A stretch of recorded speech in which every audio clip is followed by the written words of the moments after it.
నిజంగా స్వాతంత్రం వచ్చిందా అనే ప్రశ్నకు నీ వద్ద ఏ రకమైనటువంటి ఆన్సర్ ఉంటుందో తెలుసుకోవాలని ఉంది. హిందూ సంతతి ఇది.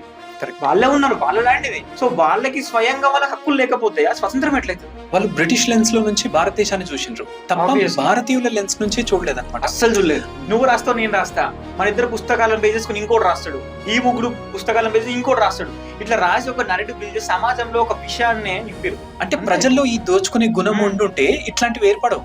అట్లా స్వా అనే దానికోసం నిరంతరం ప్రయత్నం చేసిండు. సావర్కర్ ఏం చేసిండు, బాలగంధర తిలక్ ఏం చేసిండు చెప్తుండ్రు. ఒక మనిషితో మాట్లాడితే స్వతంత్ర సమరయోధుడు అయిపోతారు అని చెప్పేసి అంటారు. సావర్కర్ అంత గొప్ప వ్యక్తి. మన పీపుల్ యొక్క ఇన్ఫ్లుయెన్స్ ఎప్పుడైతే ఈ భారతదేశం పైన ఉంటుందో అప్పుడు ఈ దేశం ఈ దేశంగానే ఉంటది. భారతదేశం చైనా ఉంది కదా, ఈ ఎందుకు యుద్ధాలు చేయలేదు?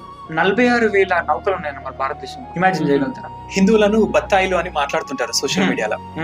వాళ్ళకి అర్థం కావట్లేదు, వాళ్ళని వాళ్ళే అనుకుంటున్నారు అనేది. సీతారాం గోయల్ గారి బుక్కులు రిఫరెన్స్ ఇస్తా, ఆయన సొంతంగా మాట్లాడాడు. ఎందుకు? కమ్యూనిస్టే కదా, నిజాన్ని తెలుసుకున్నాడు. చాలా మందికి తెలియదు ఏంటంటే సనాతన ధర్మం ఉన్నంత వరకే స్వాతంత్రం అనేది ఉంటది. మనం డీకోలనైజ్ ఎంత ఫాస్ట్ గా చేసుకుంటే అంత మంచిది.